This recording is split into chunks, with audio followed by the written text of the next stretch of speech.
তালাকের সিস্টেম হচ্ছে প্রথমে আপনি ফাইযুহুন্না, কোরআন বলে আপনি প্রথমে স্ত্রীকে ওয়াজ করবেন। ঝগড়া হলে কি করবেন? ঘরে ওয়াজ নাই, আছে মারামারি আর কিলাগিলি। ওয়াজ করবেন, ওয়াজেও কাজ হচ্ছে না, বুঝানোর চেষ্টা করবেন, বুঝে না। এরপর আল্লাহ বললেন ওয়াহজুরুহুন্না ফিল মাদাজি', বিছানা আলাদা করে দাও, তুমি এক রুমে ঘুমাবা, তোমার বিবিরে দিবা আরেক রুম। কিছুদিন বিচ্ছেদ চললে ওই বিবির অন্তরে ভালোবাসা তৈরি করে দিবে কে? সুবহানাল্লাহ পড়েন। এখন ওয়াজ করলেন, বুঝাইলেন, বুঝে না। বিছানা আলাদা করলেন, তাও শোনে না। এবার ওয়াদ্রিবুহুন্না, কোরআন বলল বউরে শাসন করো। অনেকে বলে বউরে পিটাও, না, পিটানোর কথা বলে নাই। ওয়াদ্রিবুহুন্না মানে তাদেরকে শাসাও, শাসন করো। মুফাসসিররা এটার তাফসীর করতে যে হয়রান হয়েছে যে কি দিয়ে পিটাবে। কোন মুফাসসির কয় খেজুরের ছোট্ট ডালা দিয়ে এরকম বাড়ি মারবে, আর বলবে ভালো কথা কই হনুস না কেন। অনেকে বলবে, অনেক মুফাসসির বলেছে মেসওয়াক দিয়ে বাড়ি মারবে, তোমার এত বোঝাই বুঝো না কেন, দুইটা ছেলে মেয়ে হয়েছে আমাদের, এত সুন্দর সংসার, হানিমুন করেছিলাম কক্সবাজারে, স্মৃতিগুলো কি তোমার মনে পড়ে না? তুমি আমার কৈতরি, তুমি আমার টুনটুনি, তুমি আমার সোনামণি, এগুলোকে বুঝাবেন, এরপরও মানে না। অনেক মুফাসসির কইছে বালিশ দিয়া পিটাইবেন, কোল বালিশ দিয়া, যাতে হাত পা না ভাঙে। ওয়াদ্রিবুহুন্না, অনেক ডাকাইতেছে লাঠি দিয়া পিটায়, আছে না নাই? ইসলাম বলে না না, বনিবনা না হলে প্রথম স্টেপ ওয়াজ করো, বুঝাও। 2 নম্বরে বিছানা আলাদা করে দাও, তারপরেও মানে না। 3 নম্বরে ওয়াদ্রিবুহুন্না মানে শাসন করো, যার যেরকম দরকার ওইরকম শাসন করবেন, তাতেও হয় না।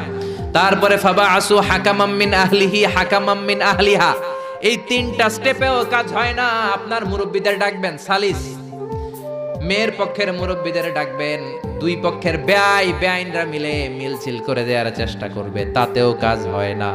4টা স্টেপ শেষ, 5ম স্টেপ হলো তালাক। আর আমরা দইরেই কই 3 তালাক, আছে না নাই?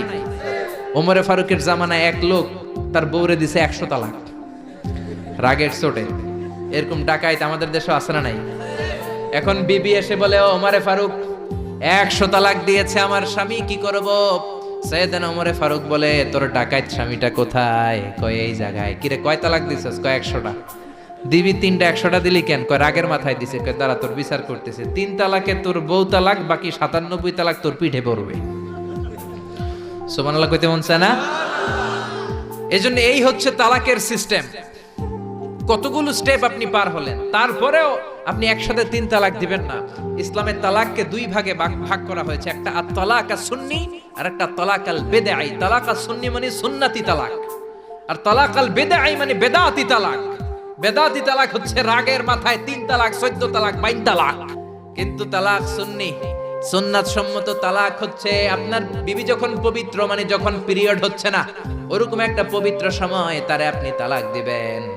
1 মাসের সময় আছে, একটা তালাক দিবেন, 1 মাসের ডিউরেশন, এর মধ্যে বিবির আবার নিয়ে আসতে পারবেন, কোনো সমস্যা নাই। সুবহানাল্লাহ পড়েন। 1 মাস পরেও মানে না, এরপরে দিবেন 2য় মাসের 2য় তালাক, তার মানে আরো 1 মাস, মোট কয় মাস? 2 মাস পরেও মিলমিশ হয় না, তারপরে 3য় মাসে তালাক দিলেন। এই 3 তালাক দেওয়ার পরে বিবি আবাদুল আবাদ আপনার জন্য হারাম হয়ে গেল। কত সুন্দর স্টেপ মেনটেন করে কত দূরে তালাক, আর আমরা দইরেই কই তালাক।